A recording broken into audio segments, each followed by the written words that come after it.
today's session, up till now, I hope you all have been enjoying this FIP, and up till now, we have actually seen the different technological tools that can help us adapt to the changing times.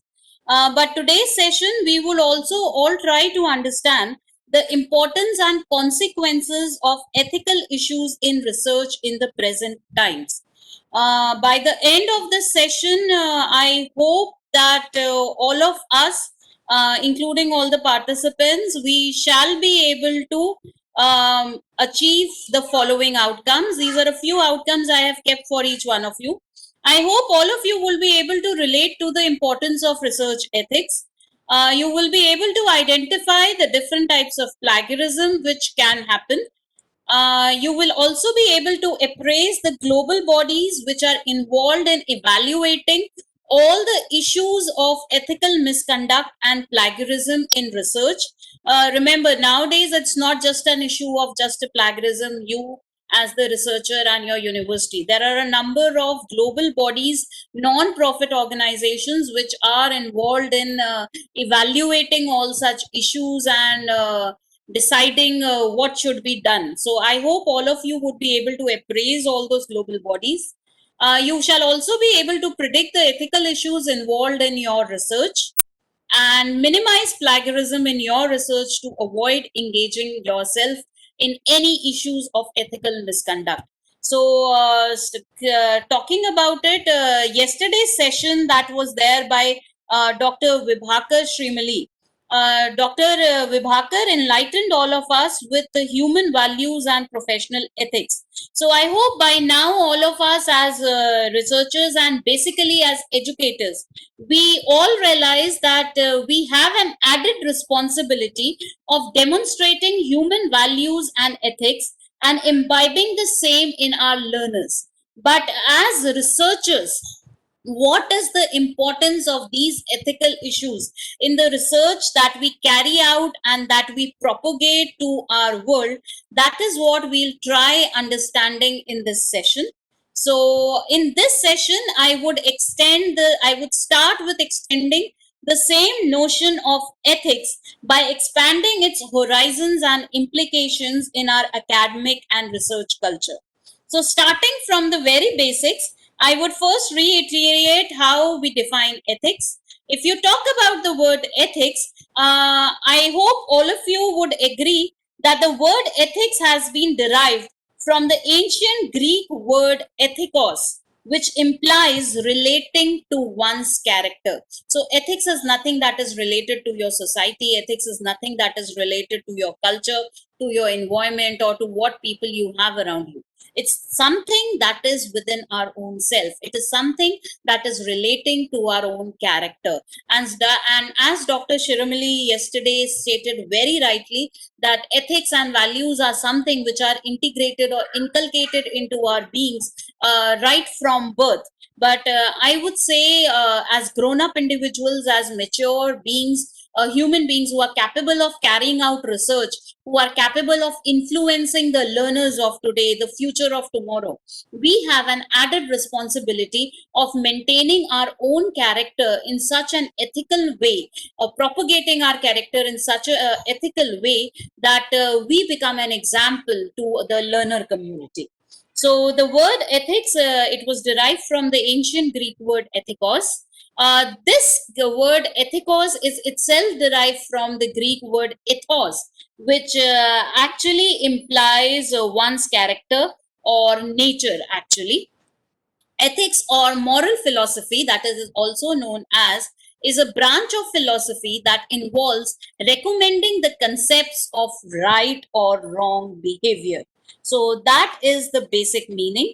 Hence, we can say that ethics are simply moral principles that govern an individual's behavior or the conduction of an activity by an individual. For example, ethics can actually be used to define a person's own habit. For example, most of us, we can pass a simple remark regarding a person, like Ram has strange ethics. Now, Ram over here, the noun over here, I have used intentionally. Similarly, we can also say that Lord Ram in our ancient history, in our cultural history, he was the epitome of human ethics. So that is the importance of ethics that we have in real life. I hope by now everybody would agree to what I have already stated, and everybody would agree to the importance of ethics, and everybody will appreciate the meaning of ethics. So ethics is nothing, it is nothing philosophical, it is nothing Vishwajit sir agrees, thank you sir. Ethics is nothing philosophical, ethics is nothing that will come from outside, ethics is nothing that is coming from anywhere. Ethics is our own self. I should have my own self right, and if I propagate my right self, obviously that is going to propagate into all the activities that I carry out. So that is what you define as ethics, or that is the basic definition of ethics. Nicholas Walliman, he was a great philosopher. 2006, he had a book called as Social Research Methods, and in that book, he clearly stated a basic statement that I like to share with all of you, that the value of research depends as much on its ethical veracity as on the novelty of its discoveries. If we have a look at this statement, the statement conveys a lot. The statement itself is indicating that to believe in the result or outcomes of a research project, we should first believe in the honesty of the researcher and integrity of the research methods that have been applied. Leave aside the novelty of the discovery. I'll take a very simple real life example. I know a group of researchers, I know a group of colleagues, but I do not trust them. I know that they are going to take inappropriate means. They are going to carry out plagiarism in different cases. So even in that cases, if they carry out a research, let's say on the novel pandemic COVID-19, I am not going to trust their research. So that is the value of research as it was identified and it was stated by Nicholas Walliman in as early as 2006, that the value of research depends as much on its ethical veracity as on the novelty of its discoveries. Even UGC is the highest professional body we have in our country, which is actually governing, or which is actually overlooking all the higher educational institutions. So even the UGC has defined a professional code of ethics. And what is that? As the UGC, even the UGC has accepted that for the progress and development of a civil human society, human values and professional ethics are inevitable. The UGC also identifies this, and UGC further adds, it further states that higher educational institutions have a responsibility to build a strong society. Thus, they should create an environment that is backed with human values and professional ethics. UGC also constituted an expert committee to develop the guidelines regarding the same. These guidelines have been detailed in Mulya Pravaha, that is, inculcation of human values and professional ethics in higher educational institution. This Mulya Pravaha document is available online and UGC. And if we have a brief look at this document, UGC in this document has clearly stated that the success of any institution's mission and vision should be driven by the values based on ethical behavior of its committed faculty members, officers, staff, and students. All these stakeholders should be guided by certain core values. And these core values, as you can see in the diagram below, these are total 9 core values. These core values should govern the behavior, the philosophy of all the stakeholders of any higher educational institution. We'll not go into the details of all these, but I'll give you a quick overview of these basic values that have even been identified by UGC as ethical values for all the stakeholders that are involved in any higher educational institution.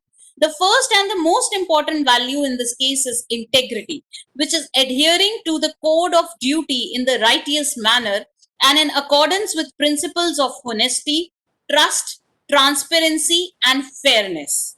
The second important thing is trusteeship.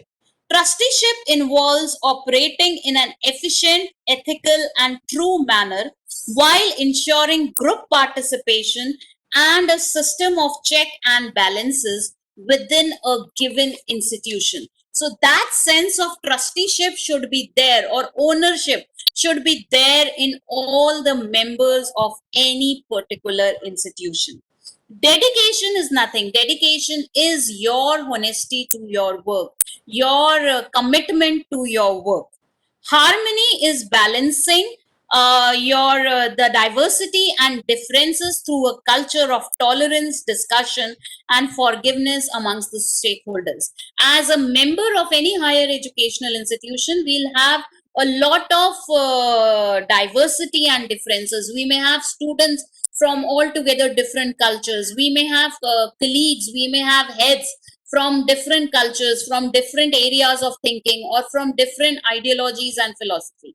So, as an individual, we should have the characteristic of maintaining perfect harmony between all these different cultures, tolerating all them, discussing, forgiving amongst the stakeholder in case of any problems and issues. The next important thing is accountability. Now, what do we mean by accountability? Accountability implies enabling the environment of openness and trust to accommodate mistake and encourage individuals in taking responsibility of one's action. I commit an action, it may be wrong, but I should have the accountability of coming forward and encouraging and accepting my responsibility in that incorrect action. The next property that we have, that is inclusiveness. It is adopting to standards, policies, and procedures to promote and ensure equal opportunity without any discrimination against an individual or a group for education, employment, promotion, and other activities in an institution. Remember, fairness in all these activities in an institution will only come when you adapt the standard policies and procedures to promote and ensure equal opportunity to all, including you yourself. Next, we have commitment. Commitment implies dedicating to the vision and mission of the institution while cultivating one's own knowledge, skills, and attributes. PPT, I would be changing appropriately. I hope values and ethics for stakeholders are being shown now. Attitudes to achieve excellence in the duties and regulatory boundaries. So, that is the meaning of commitment. Next, we have respectfulness, obviously, creating an environment of mutual respect, trustworthy and quality interaction, as well as fair participation by functionaries and beneficiaries of the institution. That is the meaning of respectfulness. And yes, with respectfulness, we also should have a feeling of belongingness, which is fostering a shared vision of the institute to make everyone feel secure, supported, accepted, and included. And lastly, yes, we need to have sustainability as far as the present times are concerned. So, for sustainability is nothing. It is fostering a shared vision of the ensuring optimal resource utilization, be it economic, be it environmental or social, to achieve long lasting and a safe future for one and all stakeholders of the institute. So these are the various values and ethics for all the stakeholders in an higher educational institution, and that have been laid down by the UGC. Remember, Mahatma Gandhi, the father of the nation, also stated, value is a process that enables us to realize the notion Satyam Shivam Sundaram. So, having understood the importance of values and ethics in a civil human society, I hope we can all now move on to understanding the importance of ethics in research. I hope it is clear to everybody and everybody is with me. Remember, research ethics is the responsibility of the researcher to be honest and respectful to all individuals that are affected by their research studies and their results of their research. Remember, research ethics is not just satisfying or being respectful to all your co researchers and your colleagues.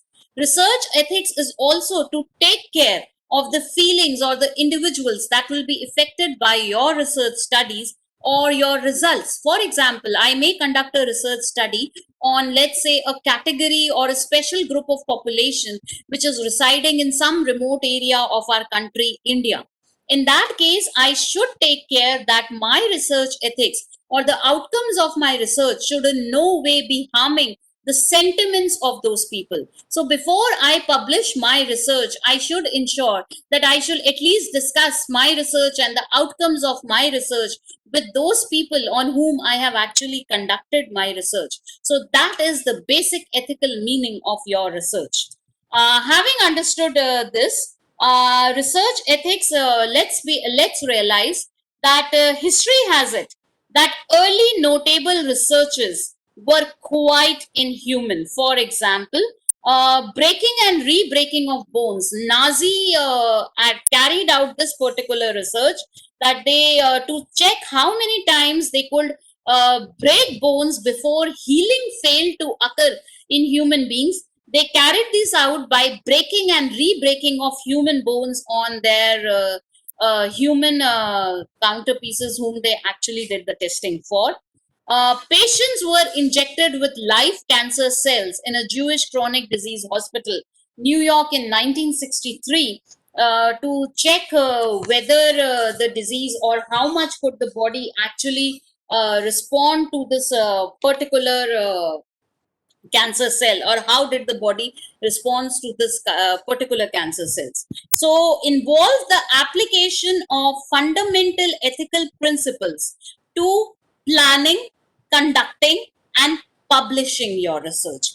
And what can be the guiding principles? Obviously, many literature, a lot of research literature available on the web, that will give you different guiding principles depending on your area of research. But remember, the common guiding principles that should govern all and every kind of research, those are actually, first of all, the most important one is autonomy and respect.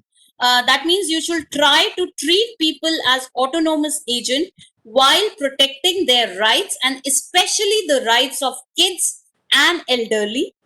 The next principle is the principle of beneficence.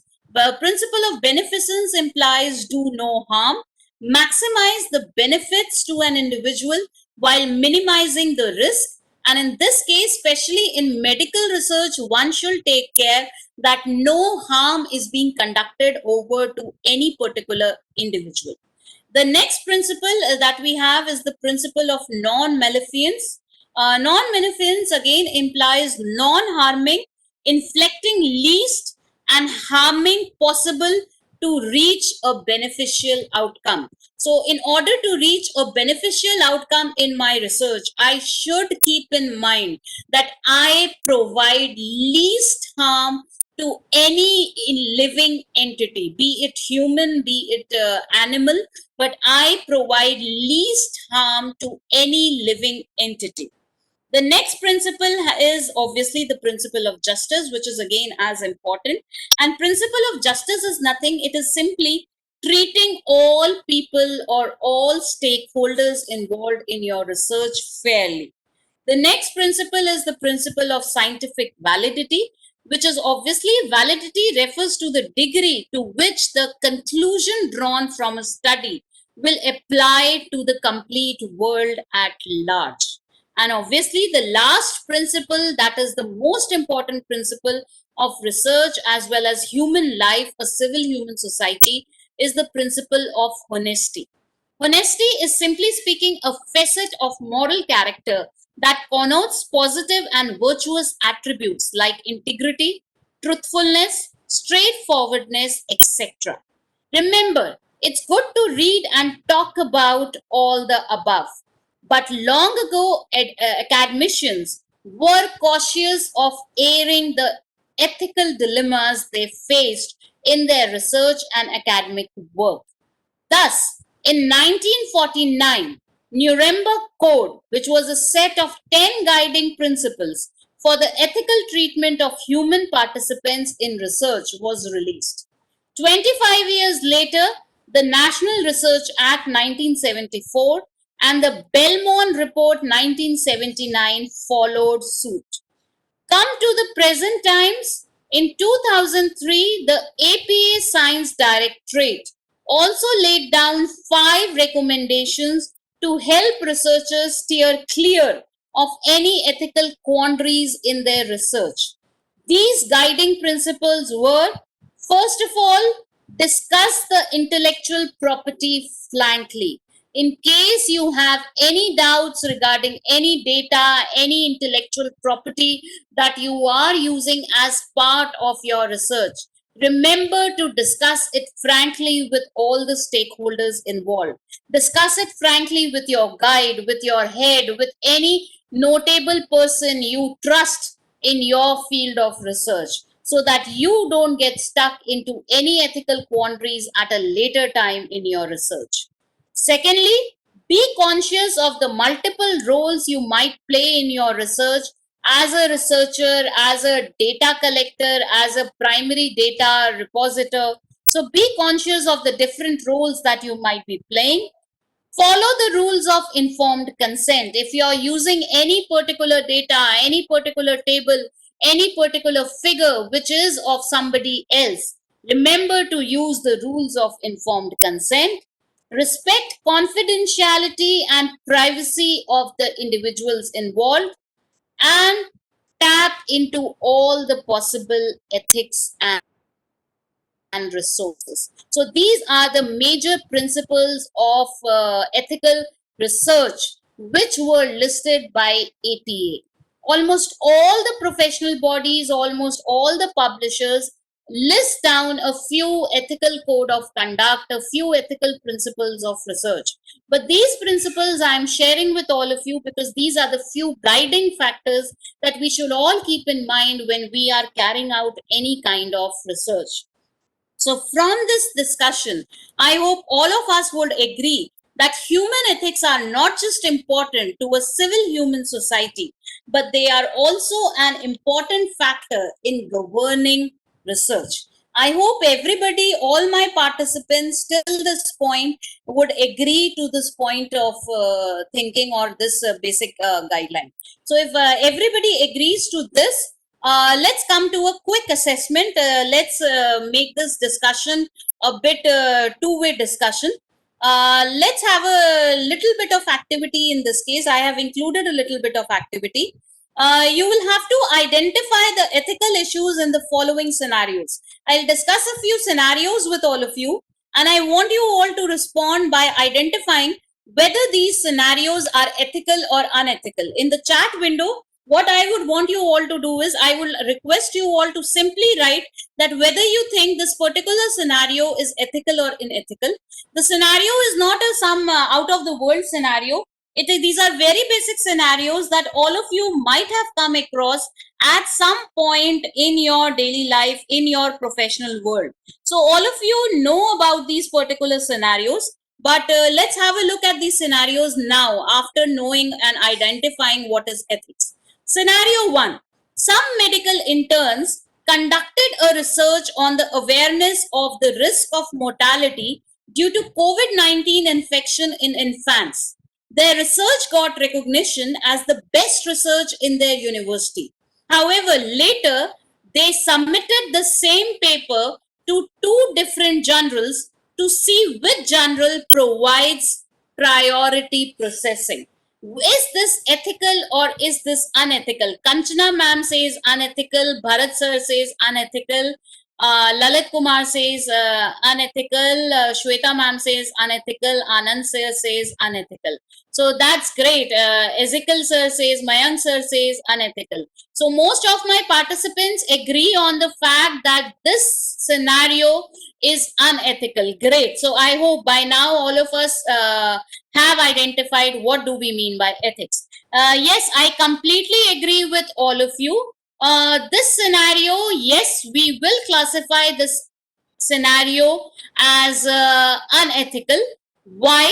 Because this scenario will result into multiple things. What will be the multiple things? Firstly, it will result in the inadvertent double counting of the results of a study. Thus, it will be distorting the available evidence.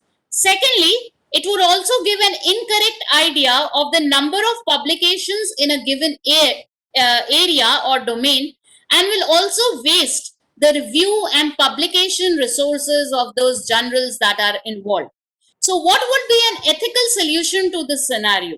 Obviously, a very ethical solution and a very common solution to this scenario would be that we should expect the authors to submit to one journal, wait for the response from one journal prior to submitting their work to some other journal.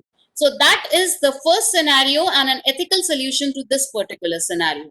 I hope everybody agrees by the solution that I have discussed. Coming over to the second scenario, in this scenario, you discussed a possible solution to a current problem with your colleague and best friend. You also discuss the novelty of the solution and the possibility of getting it patented. After some time, when you work on applying a patent for the same, you find that it is already patented and published in the name of your best friend and colleague. Again, how would you classify this scenario? I have taken your own self example in this case. So think about it from your own point of view and say how would you classify this scenario. Again, I'd say all my participants, thank you, big thank you to all the participants. Most of my participants are saying it is unethical, but Kudre sir says that it is ethical. Sir, why would you classify this as ethical? Professor Kudre is saying it is an ethical scenario. It depends on his area of research. Well, in any case, with the participants who say classify this scenario as ethical, I would like to bring a point. I like to put my point that if I talk over here, I am actually talking about the intellectual property of an individual. I, as an individual, had an idea. I, as an individual, had a solution to a current problem. I trusted one of my friends and my colleague. I discussed the idea with them. So obviously, if they were going for the patent, obviously I am the actual owner of the this intellectual property, which is the solution. So why would this scenario be ethical? Professor Kudre says it should be confidential. Well, yes, I agree, it should be confidential. But let's say I have trusted my friend to be ethical and I have discussed it with them. But if they get it patented, why would you still classify this as ethical? Well, if you ask me, I would not be classifying this as ethical. And I think most of the other participants in this case also, they classify the scenario as must be able to keep privacy. Okay, anyways. So most of the participant should are agreeing that this is an unethical scenario. Yes, scenario 2 is also unethical as failure to give credit to the person whose idea it is, that means whose intellectual property it is, actually amounts to plagiarism. An ethical solution should have been that my colleague should have discussed and taken my consent prior to filing the patent. They should have also included me as the co-inventor and co-applicant. Professor Kudre still says that he is not satisfied with my explanation. So, sir, we can keep this scenario 2 and we can discuss this case at the end of this session again. So, scenario 2, that is the ethical solution that I propose, that my colleague should have discussed it with me before filing a patent. They should have talked to me, they should have taken my consent. We could have become co-applicants, co-inventors in filing the patent. I hope most of you agree with me. And with Professor Kudre, I think we can discuss the scenario once again at the end. So that was the scenario 2, which was again unethical. And coming over to scenario 3. Now let's have a look at scenario 3. Four friends decide to work together on a research during their vacation. However, one of them actually goes abroad during the vacation and does not contribute to the research.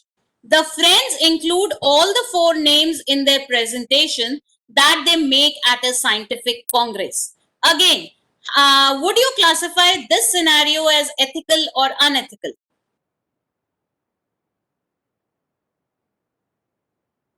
Unethical. Great.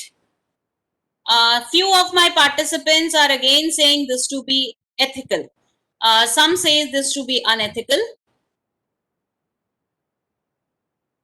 Great. In that case, again, for the participants who talk about this to be, we must able to protect our own ideas as human life as firstly. Great, sir. But again, I would say, see, in this scenario, if you see, the four friends, yes, they decided to work together on a problem, on a research project. But when it came to actual execution, obviously, one of the friends, they could not contribute. So what I would suggest is that an ethical solution in this case should have been that only those who contributed in other ways, who actually contributed to the project, should have had their names in the presentation. Any other friend who contributed to the idea but could not actually contribute to the project, the names could have been included in the acknowledgement. So that could have been an ethical scenario of this problem. But if we have a look at all these three scenarios, these are some common scenarios that each one of us would have come across during our careers. From this scenario, I hope, and these are some very common scenarios that we have nowadays in research. These are a few common examples of the unethical scenarios in research that are going on around us. So from these scenarios, I hope we would all agree on one common point, that it is necessary to have some common global research ethics. Now, what will this common global research ethics help us have or help us in doing? These common global research ethics would help us protect the participants, patients, society, resources, as well as the researchers which are involved in the research. It will also help us ensure the accuracy of the scientific knowledge which is which is being presented in the research, and it will also help us protect the intellectual property rights of the researchers who are researchers, and I would say the other participants who are actually involved in research. Because remember, breach of ethics in research not only contributes to what we term as scientific misconduct or academic dishonesty, it also brings about a lot of other undesirable social and ethical consequences. So that is the most important thing that we all need to understand. We all need to appreciate as academicians and researchers. Remember, I am repeating over here again and again, researcher and academicians. What is the reason for that? That as per as the UGC, higher educational institution, even if we are talking about researchers, first of us, all of us are academicians. We are influencing our students. So this ethical value is something we should also inculcate in our students. We should also promote our students to avoid academic dishonesty, even in as little as their assignments. Because a student who develops a practice for yes, dishonesty can be due to absence of ethics. I agree, Professor Kudre. But simply understand that if in our students also we don't motivate the practice of academic honesty, my student makes it a practice to do his assignments in a dishonest way. In that case, that student, I am 100% sure that tomorrow when he goes as a professional or a researcher into the research world or the professional world, he is going to resort to some means of misconduct, be it academic misconduct, be it scientific misconduct, be it professional misconduct. So, in order to correct or to integrate ethical values into our future, into the future of our nation, we should be integrating this simple ethical values into our own work as well as the work of our learners. So that is the most important thing. And now from here we come on to discussing what do we imply by research misconduct, scientific misconduct, or what we can also call as academic dishonesty. So research misconduct, good academic work should be based on honesty. It should always be based on honesty. This honesty is desirable in all activities, be it academic, research, or related activities. Research misconduct will be of different kinds, can be of different kinds, and it will basically include all these particular activities. The first activity in this case is obviously falsification of data. I may be required to include primary data in my research, but instead of collecting primary data, instead of spending effort on generating primary data, I may take improper means to generate some kind of false data and to present that false data. So that is one kind of research misconduct, falsification of data. Second is obviously improper assignment of authorship. There may be some people who might be involved in my work, and by the end of the work I may want to discredit them from the work. So that is improper assignment of authorship. Next is claiming another person's work as one's own. That is one of the most important forms of plagiarism that we have nowadays. That there is some other person who has done the work, and you simply copy the work of that other person, and you simply try to present it as your own work. This is one form of direct plagiarism that we have. Unprofessional manipulation of experiments or of research procedures at your level. Or yes, lastly, but the most importantly, misappropriation of research funds in case your research has certain funds associated with it. So these are the different forms or the common forms of research misconduct that occur around us and that occur in real life. So academic dishonesty or research misconduct, it actually implies to committing or contributing to dishonest acts by those engaged in teaching, learning, research, or other related academic activities. It may apply to students or everyone in the academic environment. Cizek 2003, Whiteley Jr., and Keith Spiegel 2002, in their respective work, have again reiterated the same thing, that this kind of academic dishonesty may apply to students or any stakeholders that are involved in the academic environment. Major forms of academic dishonesty can be broadly classified as follows. These are the four basic forms of academic dishonesty. The first, and I would say the easiest form, is what you call as cheating. Cheating is something that we generally use in context of students, but remember, not just students, all stakeholders that may be involved in your research or scientific procedures may resort to some form of cheating during their work. So cheating is nothing, it is actually the unauthorized use of materials materials, devices, sources, practices in complaining about academic activities. So that is nothing but cheating. The second and the most important form, which is very important to researchers, is plagiarism. This is one form of academic dishonesty, which is actually, I would say, threatening the complete research community globally. All research houses, all publication houses, all major publishers have a major concern in terms of plagiarism. So plagiarism is nothing when someone adopts another person's ideas, words, design, art, music, etc. as his or her own without acknowledging the source, or when necessary obtaining permission from the author, it is called as plagiarism. Next is fabrication or falsification of data. Again, this involves unauthorized creation or alteration of information in an academic document or activity. For example, artificially creating data when it should be creating the, yes, Mozina ma'am, there is also self-plagiarism.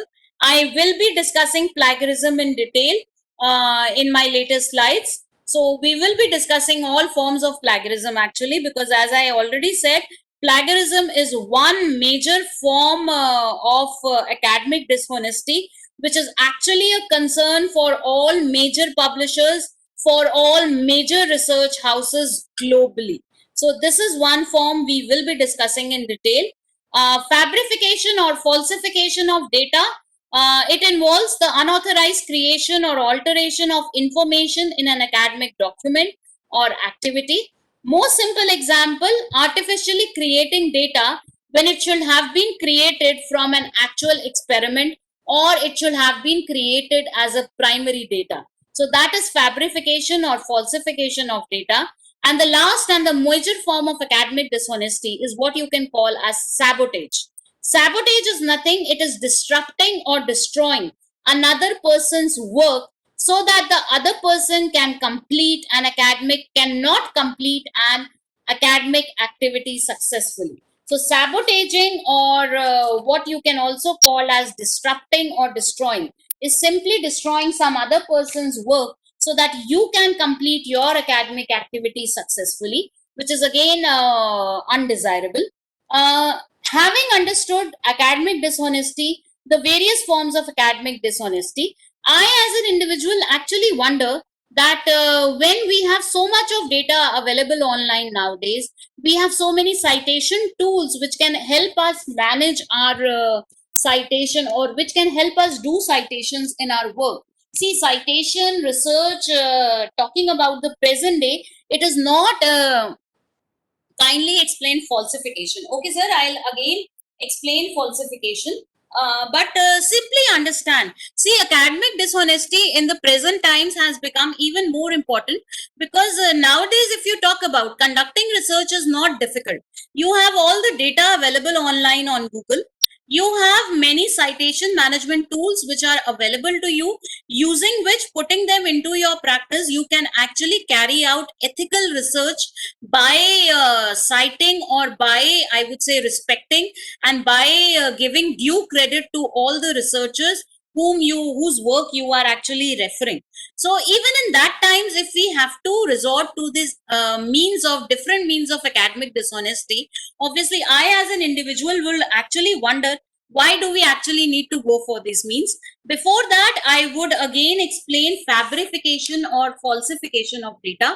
Sir, fabrication or falsification of data is unauthorized creation or alteration of information in an academic document or activity. Simple example can be, you can artificially create data when it should be created from an actual experiment.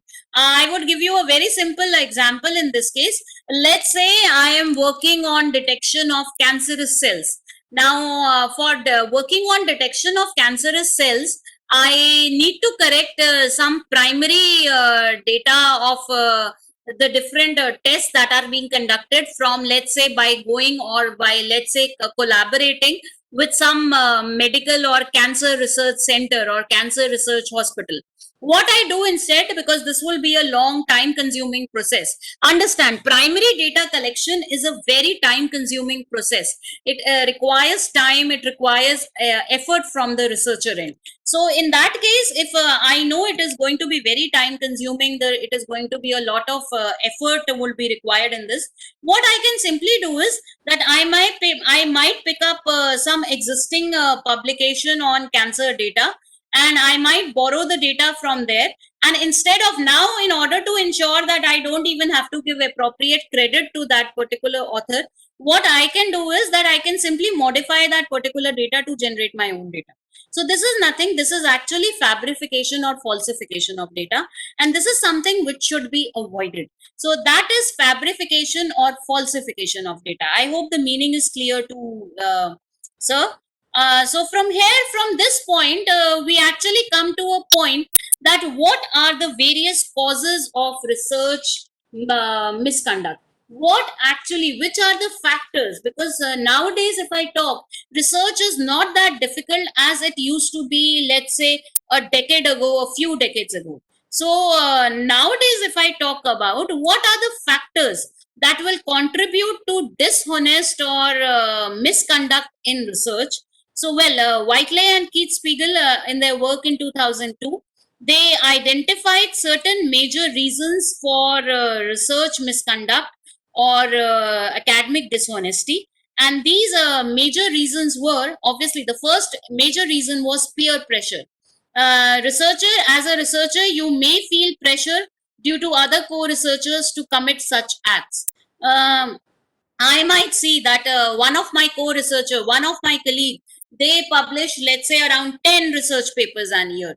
Now, because they are publishing 10 research papers an year, and I also want to publish the same number, or I want to exceed them, so that I get more fame in my organization, I might resort to dishonest practices in order to have more research publications. So that is the first and the foremost reason, that peer pressure might affect you, and you might commit acts of dishonesty in order to have competition with some of your peers. There can be a performance annexity. You may have a pending promotion, you may have a pending API score to achieve, which may cause you to cheat or resort to I would say activities of dishonest. You may have self justification habits. Now, that is a very common concern, and that is a very common habit that we may have in students. We may have as students.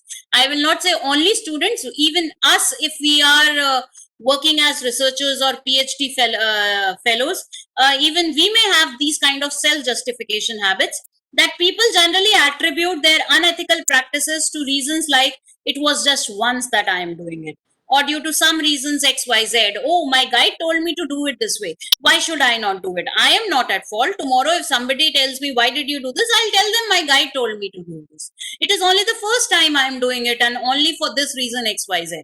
So those kind of self-justification habits may also promote misconduct practices in you. Next, we have familiarity with what constitutes academic dishonesty. Yes, that is another possible reason, that some people may say, maybe due to unemployment. Sir, I would actually, we would discuss this in detail at the end of the session, but I would say no reasons X, Y, Z, maybe unemployment, maybe anything, can actually contribute to academic dishonesty. Because I have seen many examples where people have lost their employment due to resorting to these means of dishonesty. So it's better to have honest means, accept in your employment that, okay, I can have less publications, but quality publications, rather than going towards dishonest means, because the repercussions of this dishonesty would be very high in today's times, actually. So the next reason that I was discussing, we'll have a detailed discussion on this towards the end.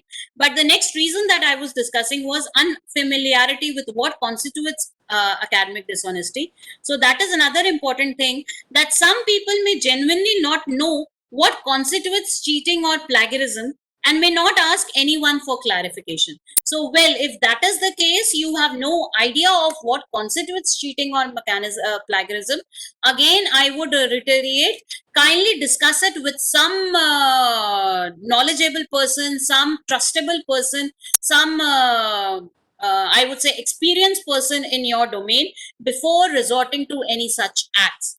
And yes, last and the most important is lack of understanding about consequences. We discussed a few scenarios just a little while before, and some of you agreed that those consequences were actually ethical.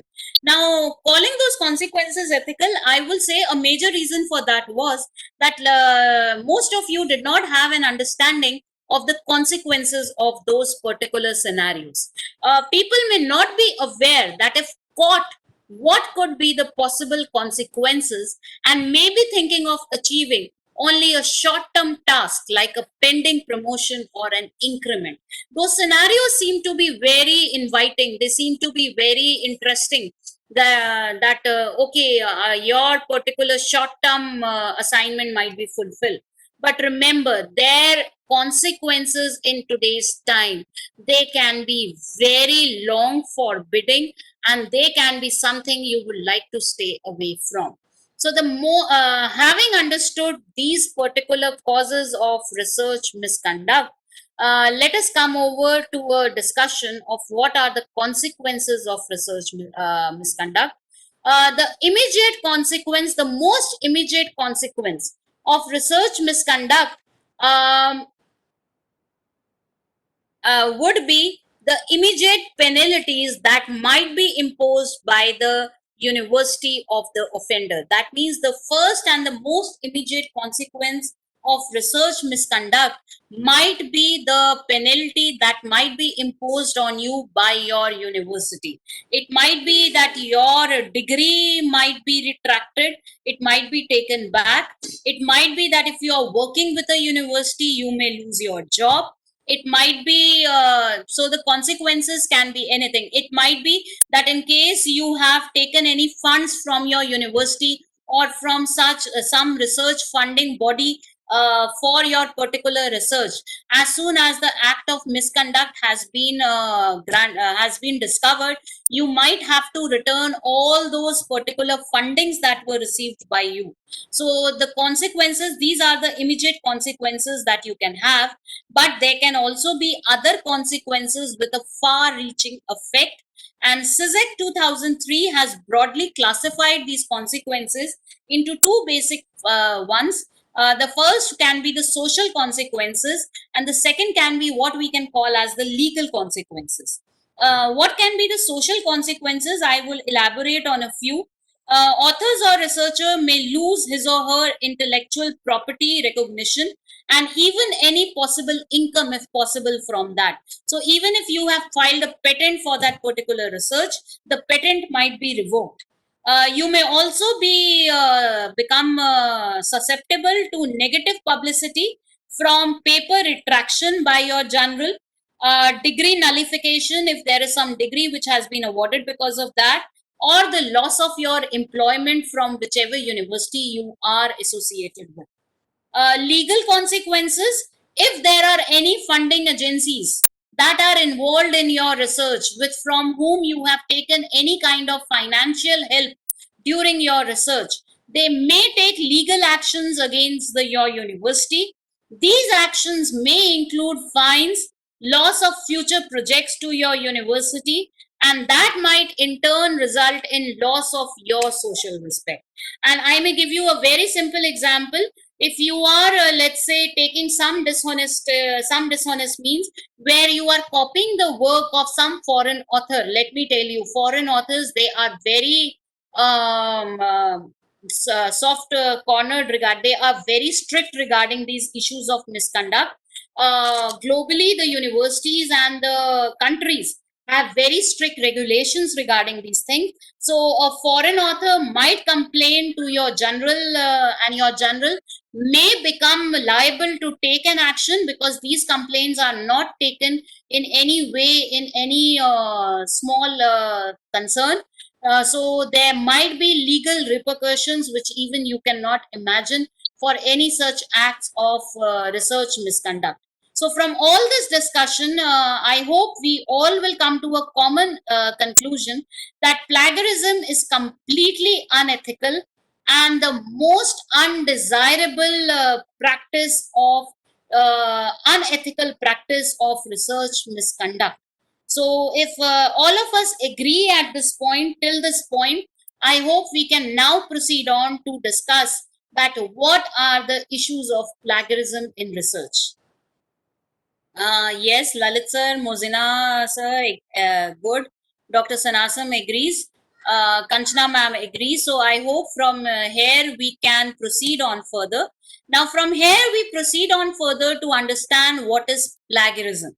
So first understand the word plagiarism itself has been derived from the Latin word plagium, which implies kidnapping. Now, even if you talk about in normal English, I hope everybody would understand the meaning of kidnapping. But obviously, kidnapping over here does not imply the physical kidnapping that we are talking about. Over here, kidnapping implies intellectual theft. That means, simply defined, it is a serious scientific misconduct because plagiarism is the practice of taking someone else's work or ideas and passing them off as one's own.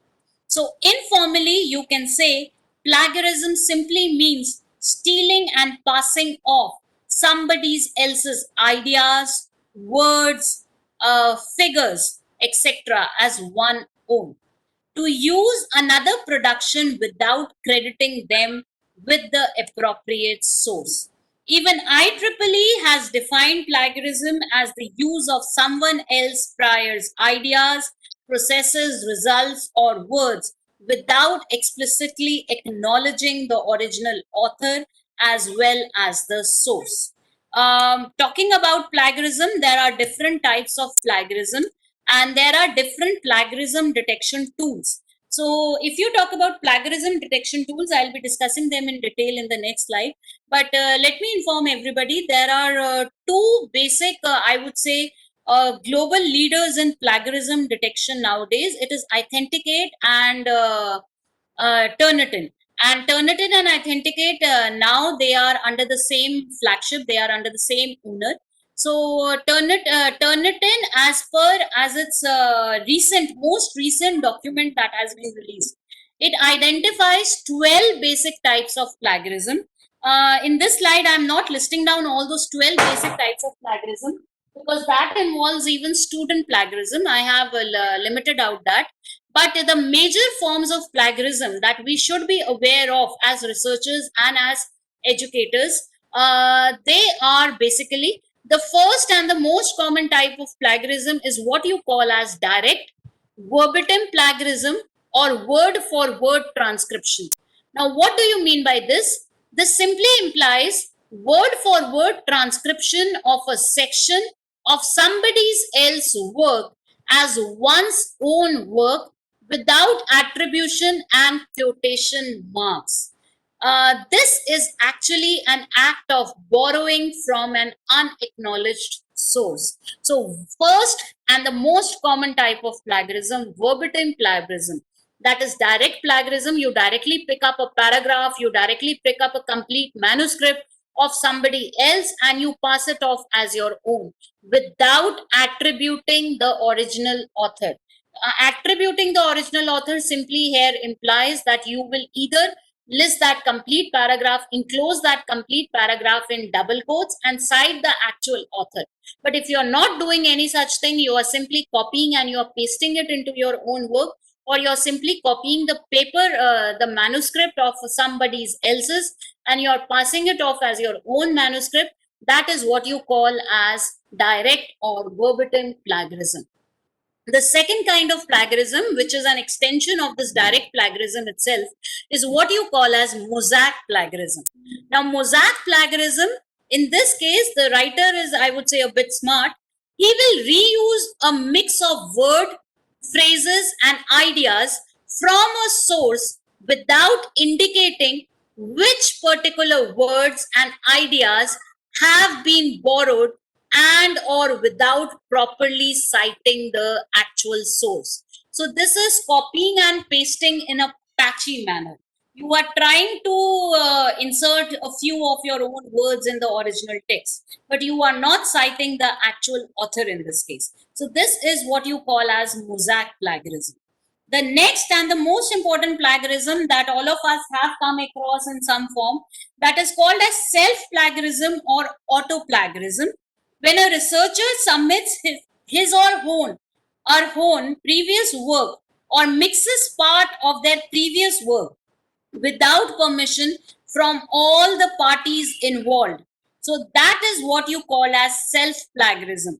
And understand, Roig in his work has even identified 4 types of self-plagiarism. That means self-plagiarism is not just limited to the fact that you are taking your own previous work and you are representing it as a new work. There are 4 kinds of self-plagiarism that we can have. You can have a duplicate plagiarism. Duplicate plagiarism is that your previously published work, you are trying to publish it again with some other journal. That is direct or duplicate self-plagiarism. Augmented self-plagiarism. You have taken your previous work as it is and you add a new section to it, you add a new diagram to it, and you add a new conclusion to it, and you try to now publish it somewhere else. So that is what you call as augmented plagiarism. Next is segmented plagiarism. Segmented plagiarism, you take a part of your previous work and you include it in your new work. So that is something you called as segmented plagiarism. And last is obviously text recycling. Text recycling, again, you have taken your previous work, but this time you are not pasting it as it is. Instead, you are putting sections of it here and there in your new work. So that is what you call as text recycling. And remember, as an editor myself for a particular journal, I would inform everybody that self plagiarism is also not allowed in the research world. Instead, self plagiarism only till a specific percentage, that may be only 10%, 15%, or 20%, depending on the publisher, is only permitted. More than that, self plagiarism is also not permitted. So, even that can land you in a non ethical suit. The next kind of plagiarism that we have, and the name itself is very interesting, is what we call as accidental plagiarism.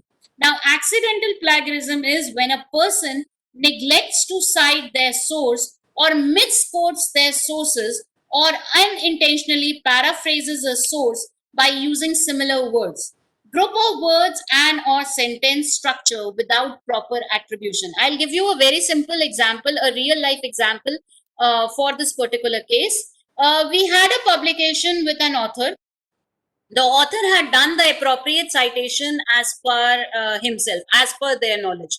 But after the publication, some time passed, and we received a complaint from a foreign author that a particular paragraph the author has cited in his publication was actually the publication or the work of that original author. Now, this is a case of accidental plagiarism. Why? Because the author did copy that complete paragraph, he included that complete paragraph, but he cited an intermediate resource who might have cited that original author's work. So, in this case, though the author or the person is not to blame in an entirety, but the error of that person is that he has neglected to cite the actual source of that particular work in this case. So, this is the case of accidental plagiarism. The next type of plagiarism that we have is what is called as thesaurus or paraphrasing. Paraphrasing is if you are rewriting any part or paragraph in your own words, it is called as paraphrasing. It is a restatement in your own words of someone else's ideas without proper citation. But even this is not desirable. Though many of the authors keep practicing this and they find it to be absolutely fine, because in this case, obviously, rephrasing, no plagiarism detection tool would actually catch this work as plagiarized. But this is also a problem, because remember, the original idea is not yours. The original idea is attributed to someone else. So it is good to paraphrase till the point that you are citing the original author. If you are not citing the original author, paraphrasing is also a type of plagiarism. The next type of plagiarism that we have, and that is commonly done by people nowadays, is what you call as cyber plagiarism. Cyber plagiarism is copying or downloading in part or in entirety research papers and ideas from the internet without proper attribution to the original source. Generally, people think, oh, we have copied this section from the internet, no issues. Google, everything is available for sharing, and I can directly quote it in my paper. Now, remember, this is can be a problem. I hope I am audible to everybody. I hope I am audible clearly. Great. So, Yes, Priya ma'am, ma'am, you in are that audible. case, so Priya ma'am, in that case, kindly check your connection. Well, great. So we were discussing cyber plagiarism. Now, what generally happens is we generally think that, oh, our data is available on Google. Google is obviously free for everybody to refer to, so no issues with that. I can easily copy that and include that in my work. Now, remember, your publication, your manuscript is your intellectual property. There is a copyright transfer that you do to the journal who accepts to publish your work.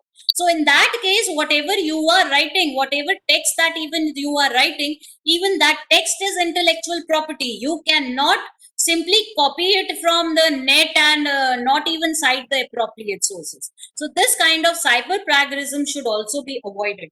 And yes, the last and the most important type of plagiarism, which still remains undetected by plagiarism detection software, is what you call as image plagiarism. Image plagiarism is using an image or video without proper permission or citation. Remember, image plagiarism is very important because generally what happens with image plagiarism is that your plagiarism detection tools or software, they don't check for images.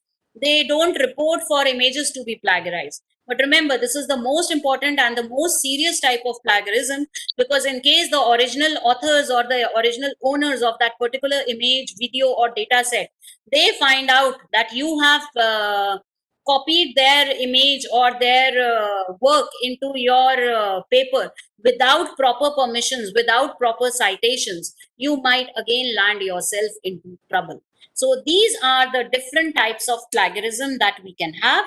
How to avoid plagiarism?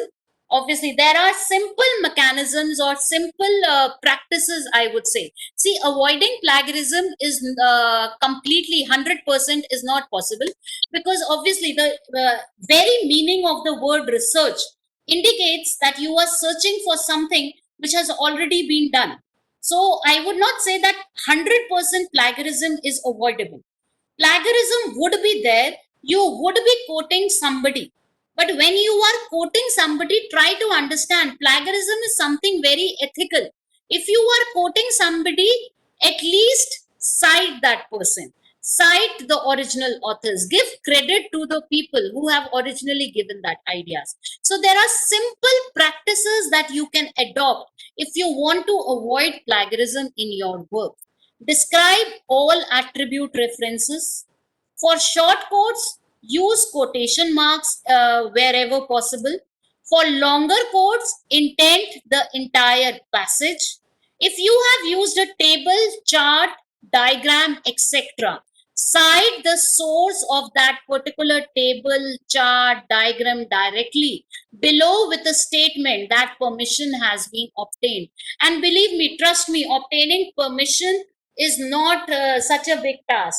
Generally, tables and data that are there nowadays, authors, when they publish their tables, their charts, their diagram, there are different policies, open access, close access policies that are there, that are well in place with the general editors. So as a author, if I am publishing some of my data online, I can select that whether I would like this data to be available for open access, or if I wanted to be closed access with my permissions. So if that data is under close access with the permissions of, let's say, the author, the simple thing is that you as a researcher simply need to mail the author requesting for their permission to use their data set. And when you use their particular data set, you need to actually cite those particular authors. You need to refer to those particular authors. And simply you can give a note below that appropriate permissions had been obtained from those particular authors. So obtaining permissions is not that difficult. Obtaining permissions is not that, I would say, hazardous a job.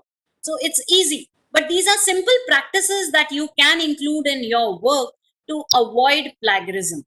All sources, remember, all sources should be disclosed. And if large amount of other people written or illustrative material are to be used, permissions must be sought. And this is not quoted by me. If you have a look at my slide, I have again indented all of this in double quotes, because this I am not quoting. This is a guideline which has been given by COPE. COPE is a Committee on Publication Ethics.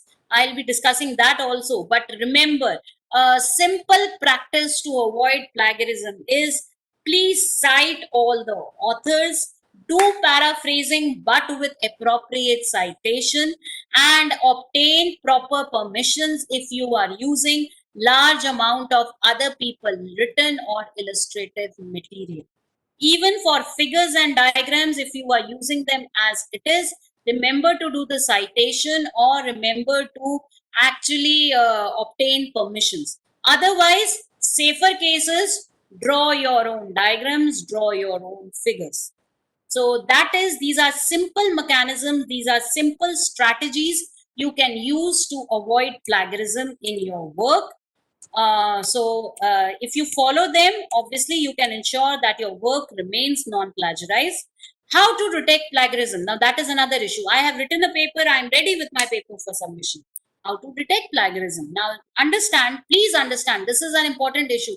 I have many authors who are daily calling me up and telling me, ma'am, we got a review remark that our work is plagiarized.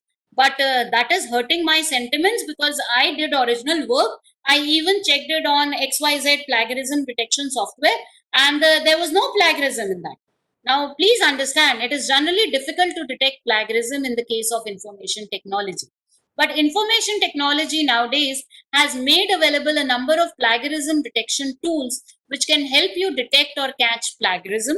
World top researchers, publishers, and scholars, they rely on Authenticate and Turnitin to detect plagiarism.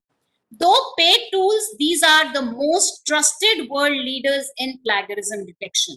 And what is the difference? Please try to understand. What is the difference between plagiarism detection through a free online tool and plagiarism detection through Turnitin and Authenticate?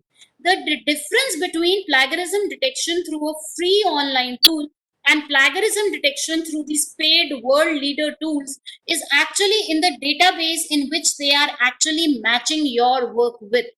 Online free plagiarism detection tool, they generally have a very smaller database. They have a very restricted database for plagiarism detection.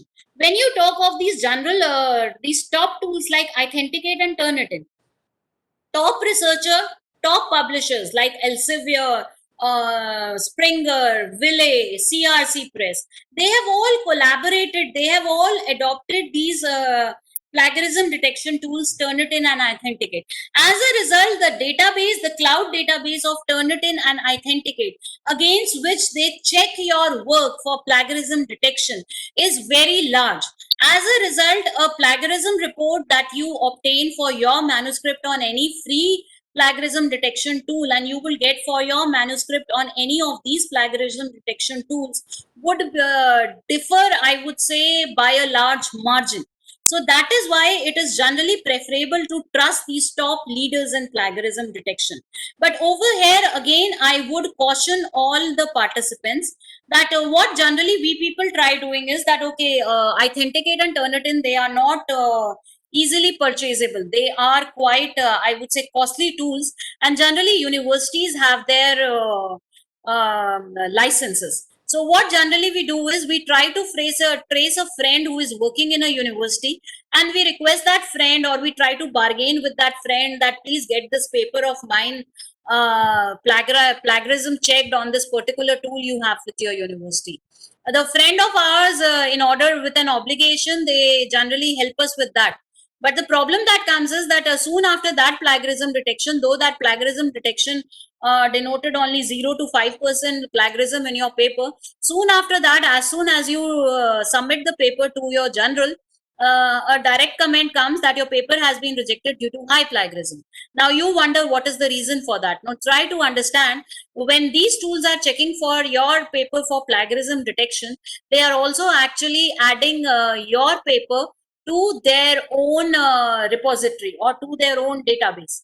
As a result, once your paper gets added to their repository or database and you check it again from some other license, now your paper is reported as plagiarized. So that is another thing you have to keep it in mind, that if you are checking at your own level, I would say at your personal level, if you are checking for plagiarism in your manuscript through any of these paid tools, remember not to add it to the repository of those tools, because otherwise all your work would actually become useless. It will actually become non-publishable. So that is how you can detect plagiarism. Copyright and plagiarism, those are again two other important things. But we need to understand that plagiarism is not strictly copyright. Why it is not strictly copyright? Plagiarism issues are not strictly related to copyright issues, though the two issues overlap a lot. Copyright is a legal concept. Plagiarism is literally and more of an ethical issue. Remember, copyright is a legal concept. Copyright is something that I own for myself. So I am the legal owner of it. I can actually challenge you in court for a copyright. Plagiarism is not that much of a legal issue. It's more of a literary issue. It's more of an ethical issue that we have discussed up till now. So that is why we have conjoined plagiarism with ethics in this particular session. So publishers are more worried about copyright violation, but trust me, today publishers are even concerned about plagiarism as an ethical issue. And remember, plagiarism as an ethical issue, Supriya ma'am has something to share. She has raised her hand. All your comments, all your doubts, all your discussions, I would request now we can reserve for the end of the session. We are nearing to the end of the session, so we can discuss all issues towards the end of the session.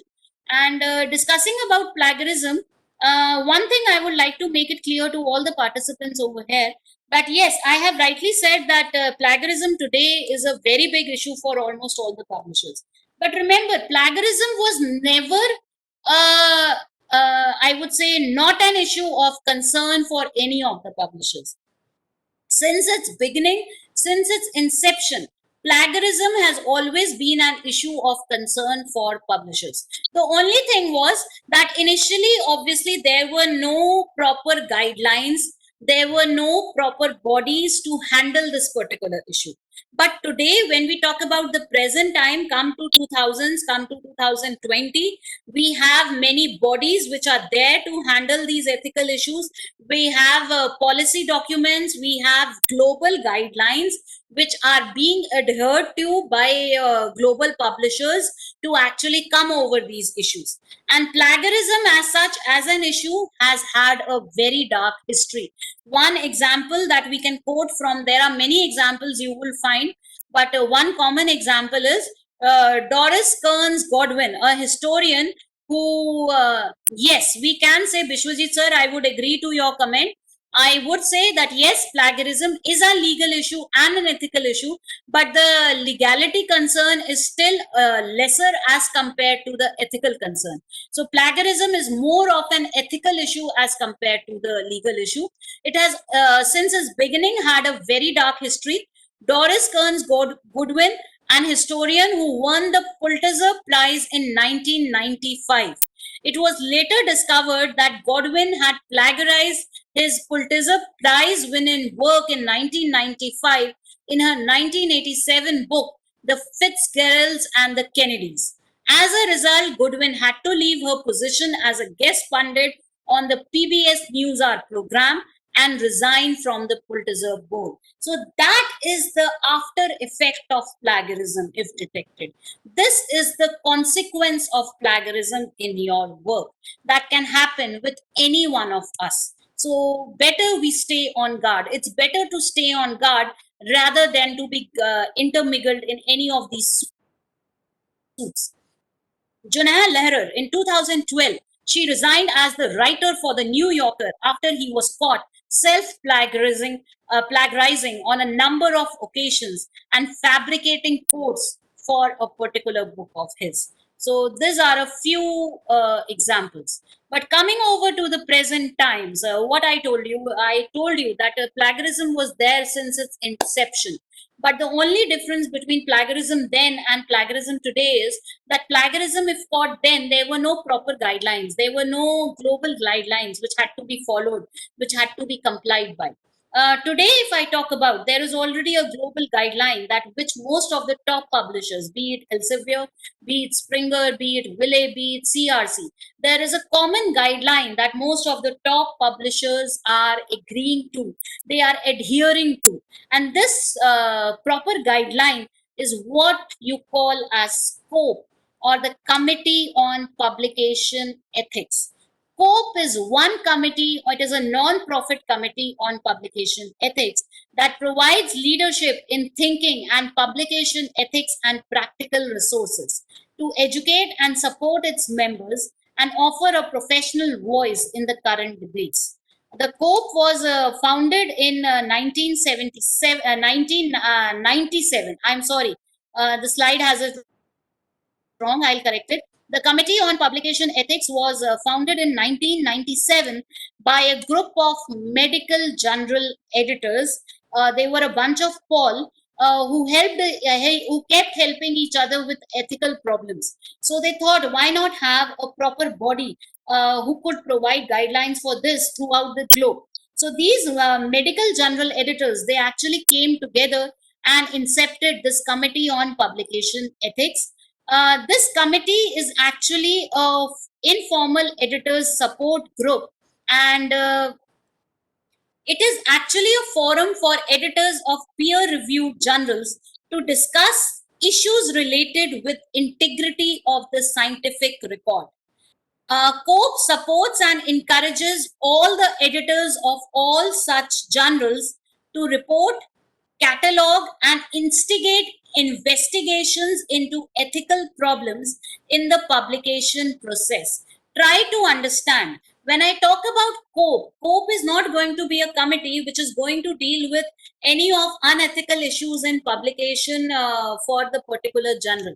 Every journal has its own committee on publication ethics. For example, if you talk about Springer, Springer Nature has its own research integrity group, which is handling all unethical cases or all cases of research misconduct which come over to any of the Springer journals. But what has happened now, that all these committees of all the journals, all the editors of the journal under these publishers have become a member of COPE. So COPE is actually an informal group, or it is actually a committee which will support and encourage editors to report, catalog, and instigate investigation into any ethical problems in their publication process.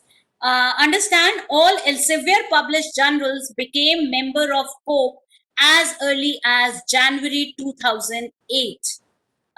Ville, Springer, CRC, they are all members of COPE. Instead, I would say most of the peer-reviewed journals, even like IGI Global Publishers, they are members of the COPE committee.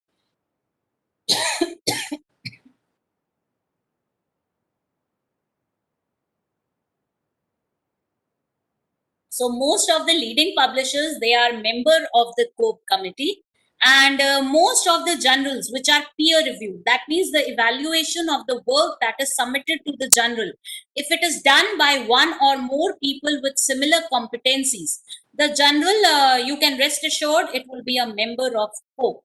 So what actually led to COPE? Let us first understand and appreciate that. A growing appreciation of problems of scientific integrity, a series of high profile scandals, and the loneliness of editors in handling these issues of scientific integrity.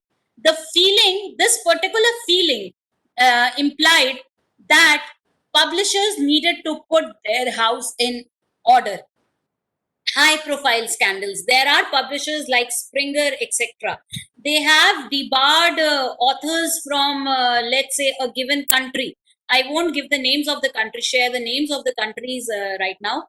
But publishers like Springer, etc., they have debarred authors of a given country from any publication. So, as a result, if any manuscript that is published, that is written by authors from those specific country, is submitted to any journals under Springer, the editor-in-chief or the editors, they first put on their scientific integrity, I would say, specs to actually evaluate that manuscript for any issues of scientific integrity. And the reasons for that have been the cases that in those particular countries, a number of cases of research misconduct have been reported. So those were the reasons that actually led to the creation of COPE in 1997. So that was the reason that actually led to the establishment of COPE. And what are the aims of COPE? So COPE, I would again reiterate, COPE as a committee is a completely non-profit organization that has the aims to advise on cases that are brought by editors. Remember, in case your journal has a ethical case of research integrity, COPE is not going to give a decision on that particular case. The research integrity group of your journal is going to give a final decision on that particular case. but the research integrity group of your journal is going to discuss and make a decision on that case after taking advice from the members of the COPE. COPE is also having an aim of publishing an annual report with all the issues, like guidelines, etc. They publish guidelines on the ethics of publishing. They also promote research into publication ethics. They also offer teaching and training for publication ethics. So that is the work of COPE actually. This is the history of the cases that have been dealt by COPE up till now. Obviously, the statistics is quite old. And 1997, that was the year when COPE was actually incepted. 18 cases of ethical misconduct had been Ishtiyaq sir, generally I would go for Turnitin and Authenticate, but even UGC has offered Urkund to its member universities. So Urkund, though I would say tuned down version of Turnitin and Authenticate, but even that can be trusted. Vishal sir is obviously going for Turnitin, and I support him in that. But free tool, yes, Viper is there, but you cannot trust the database of Viper as it is.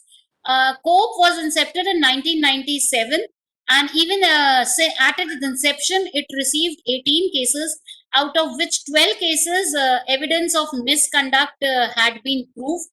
1998, it received 34 cases, out of which 30 established an evidence of misconduct. 1999, the number of cases were 28, out of which 20 were found to be cases of misconduct. 2000, it received 23 cases, out of which 18 were found to be cases of misconduct. But come 2020, the numbers have been quite high. So this is only a basic list of the history of COPE that we have. Coming over to the consequences of plagiarism. So understand this, plagiarism is a very important issue.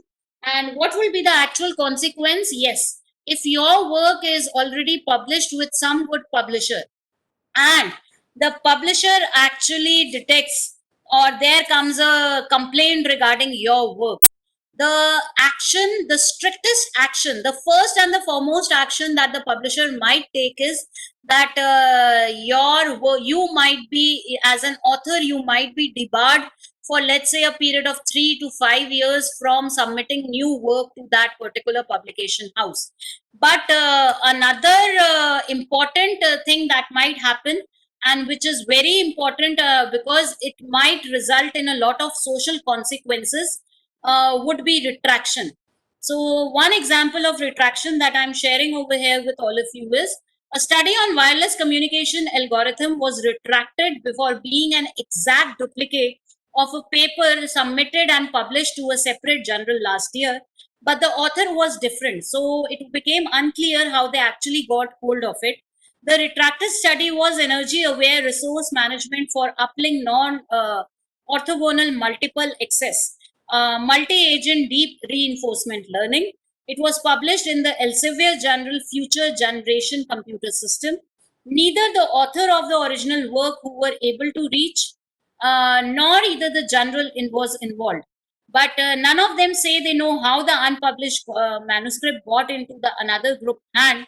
But this work was actually retracted, and this is the most recent example of retraction, because this work was published in just April 2020, and now if you check online, it is a retracted work. So that is the after effect of unethical work, that your work may get retracted. And remember, when it is available on the online forum, your once retracted, your paper or your manuscript is not removed from the journal website, because generally journals, they now allocate DOI, to a digital object identifier, which is a unique ID to every manuscript that is published in the journal. So when they allocate a DOI to your manuscript, even after retraction, the manuscript is not removed from the journal. It still remains available on the journal page, but with the word retracted, that is written in bold letters along with the manuscript.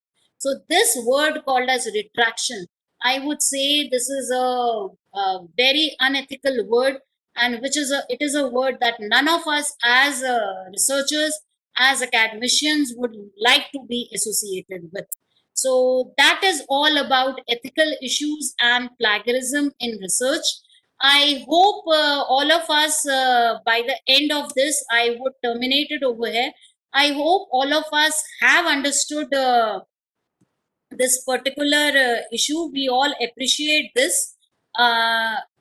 Ethical issues and research in plagiarism. We can now open the house for any of the doubts and discussions that you all would like to make. And can we open the house for discussion? Any topics, any doubts we can have in the chat window so that we can discuss. I request to participants, you can also unmute yourself and discuss your point.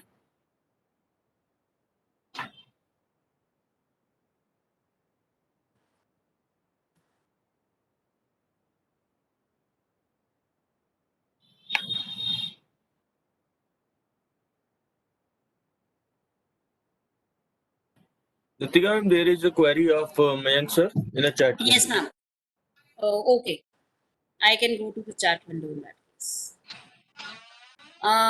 If I write, Mayank sir says, if I write something somebody else wrote, but I didn't know they wrote it, is that still plagiarism? Yes, Mayank sir, that is still plagiarism, because if you write something and the words are the same that somebody else wrote, so you need to at least cite the authors.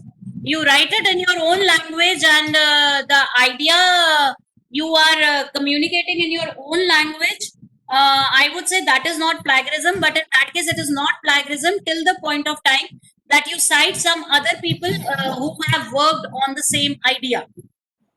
If Supriya ma'am is asking if we are extending our own work, what are the points that we should consider? Supriya ma'am, if you are extending your own work, remember, even in your own work, your previously published work can be stated as it is till the point of 10 to 15% only. The rest of the extension, you should, okay, you can mention that it is an extension to your previous work. You can cite your previous work, but along with that, you should also try giving your new content. The 80% content of your work should be your own new content. Any other doubts? Hello, ma'am. This is Yes, sir. Yes, sir. I just converted in script your speech, 15-minute speech, whatever in of this session, and check on the Viper. Yes, sir. That is showing 72% plagiarism. Absolutely correct. Because if you look at the slides, I am not giving all this from myself. All this content is actually Right, and you sometimes force about each and every words whatever we consider in our research and article.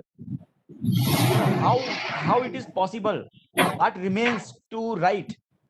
Some all words to be used by so many peoples.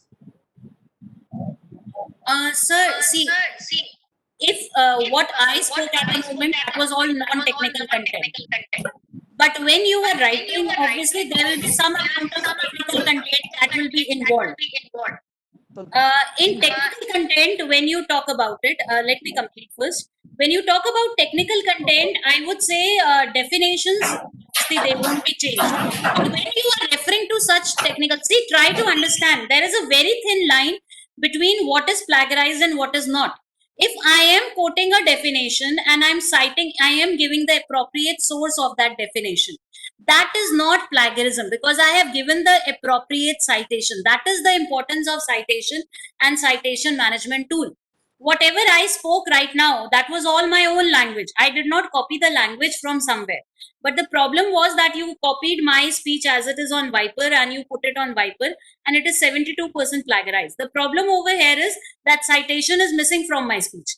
As soon as you give me that same copy, I add citations to it. You will even look at my slides. Most of my slides have source, and they are the link is shared over there. So as soon as I give appropriate citations, that work no longer is plagiarized.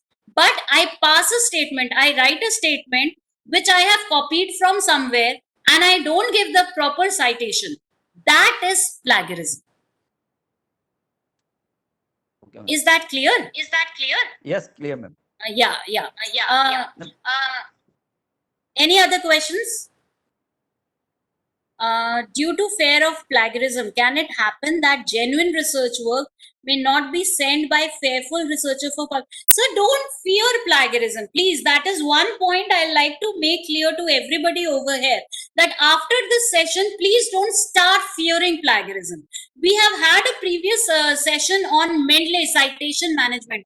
Put it into practice. Do research, write research, but cite properly. Cite as much as you want, cite it everywhere, at every point use the proper citations. So that is the most important thing. I am not saying that fear plagiarism ki oh मैंने तो एक paragraph लिख दिया ये plagiarism में आ जाएगा.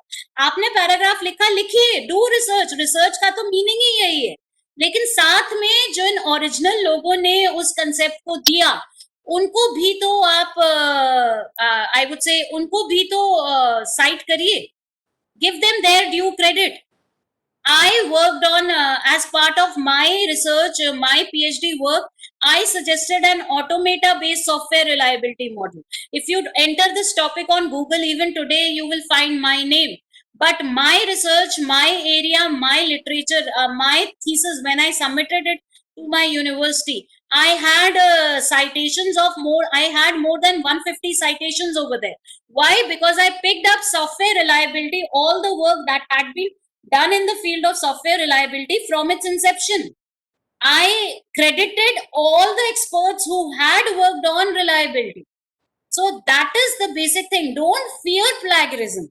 Just don't get into plagiarism. And not to get into plagiarism, you only have to adopt ethical means. Use a citation management tool. Bring Mendeley into your daily work. Do research with Mendeley.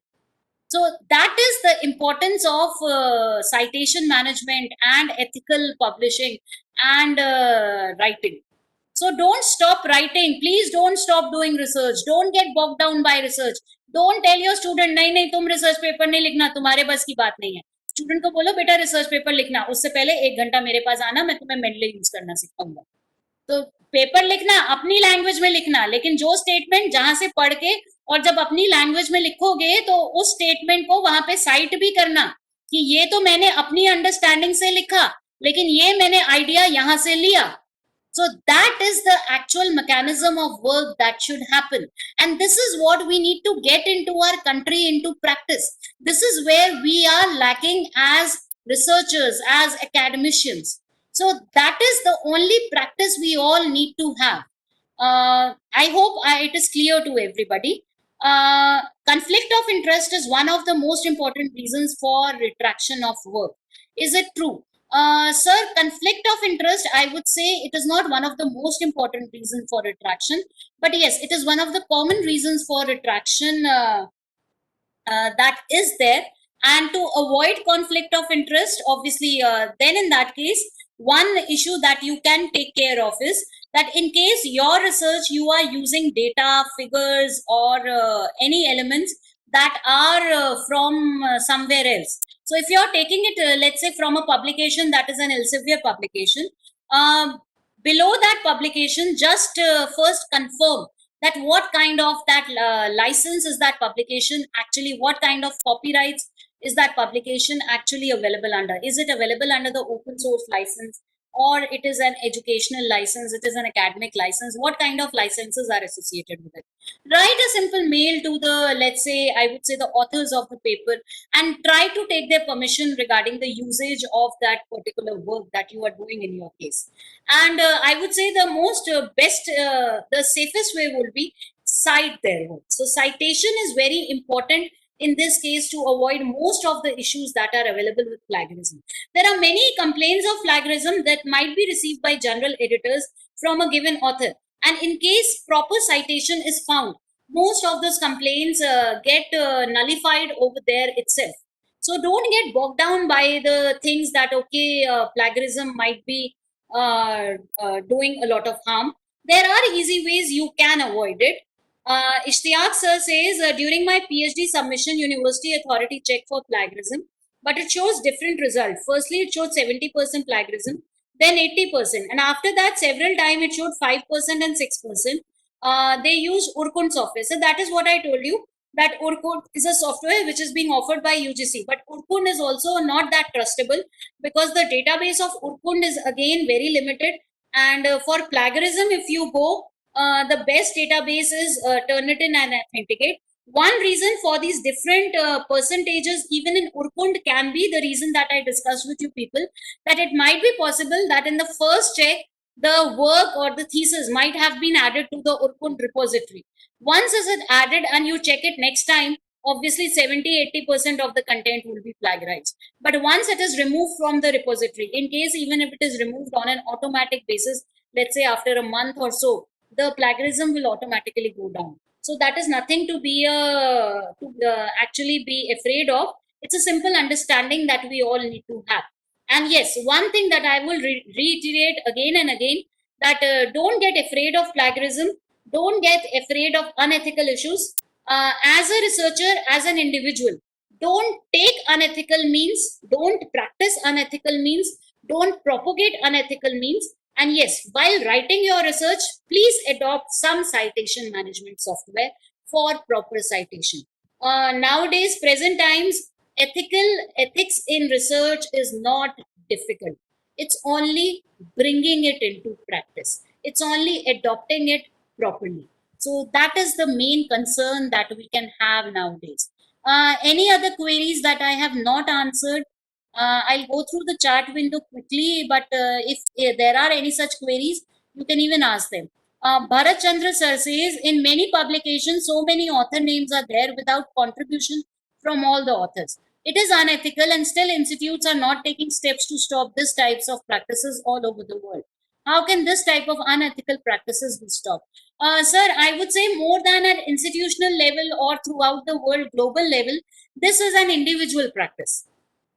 As an author, I should be concerned that if it is my work and if there are co-contributors to my work, I can include their name.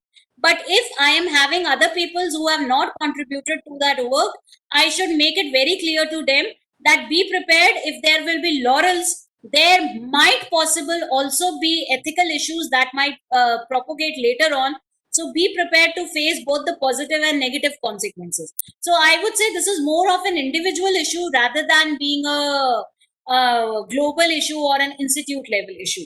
Because an institute cannot stop you from adding a co-author if you and your co-author agree to it. Dr. A.M. Rawate sir says, is there any plagiarism checker available for non-English medium?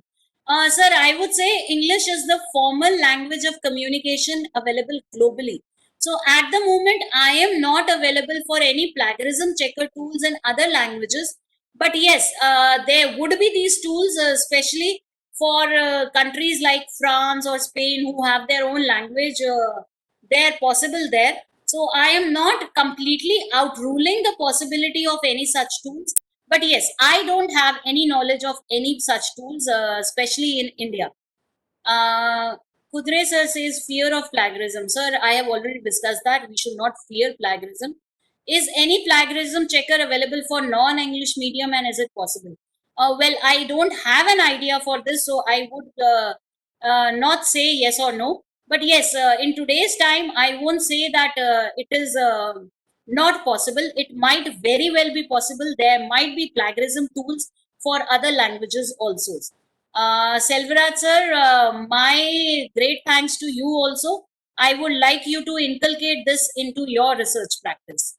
Um, every researcher must have, yes, I agree to what Vishal sir has said. Every researcher must have, but I would add to this, every researcher may not have only 3 accounts, they may have 4 accounts.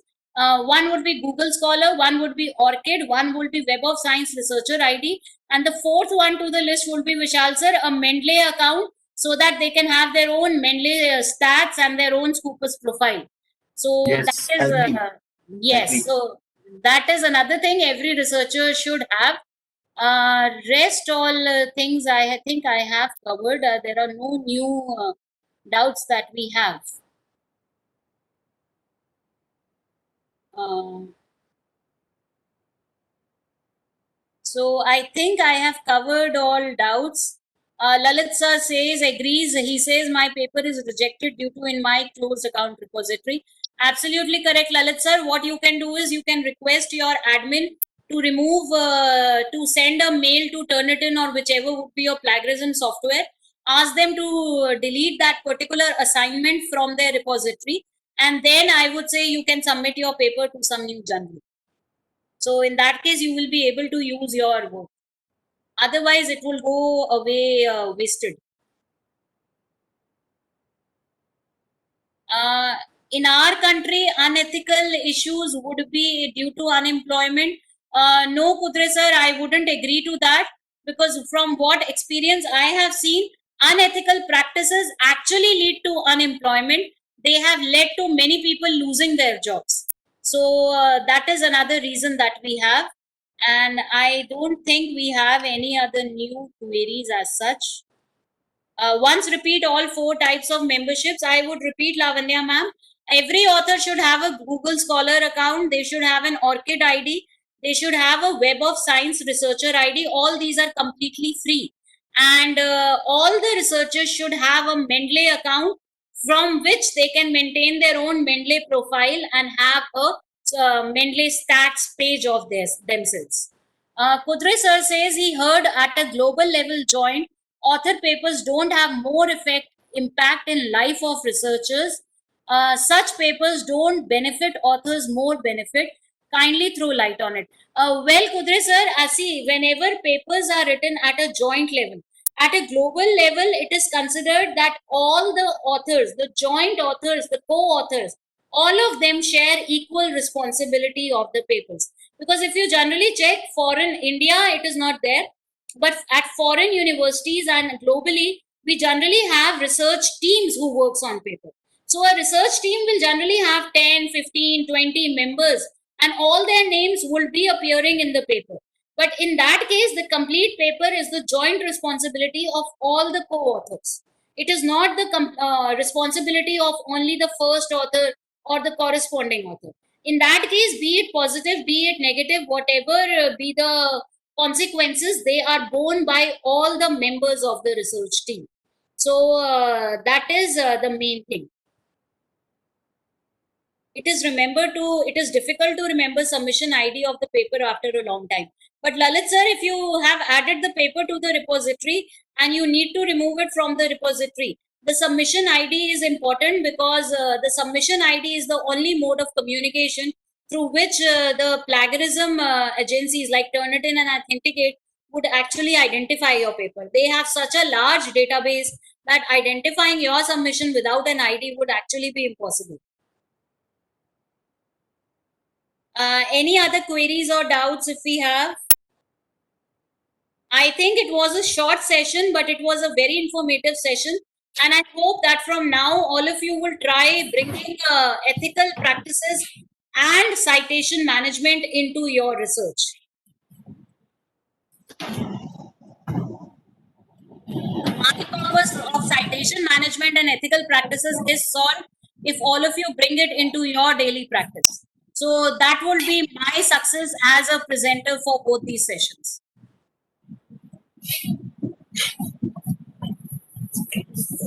Now there are no any pending queries, ma'am. All queries have been resolved.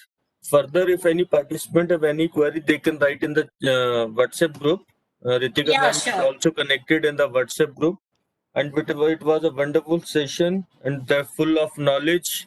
What are the ethical things which we need to Practice actually, I'll say. need to practice in our daily research work. So thank you so much. And on the behalf of all the participants, please accept this certificate of appreciation. And I'm Thank you seeing so there much, are the Vishal lots sir, of for giving me this opportunity. Ritika I ma'am, hope I have fulfilled all the participant expectations. outcome. The outcome of Outcomes this were session led is by me, wonderful. I hope the participants have attained those outcomes, but I Yes. hope I have fulfilled the participant expectations at least. Yes, 100%. Thank you so much. Thank you. Okay, And sir. now I request to all participants, and now we have a break and we will meet at 4 o'clock. There is a one change in the schedule. Tomorrow, second session will be taken by Dr. Mayank Agarwal sir on blockchain, and Mr. Vijay Anand sir will take the session on tomorrow at 1:30. That is the one swapping, because there is some emergency meeting of Vijay Anand sir at Arisent. So I have requested to swipe it with the Mayank sir. So today afternoon we will have a session on blockchain. Thank you.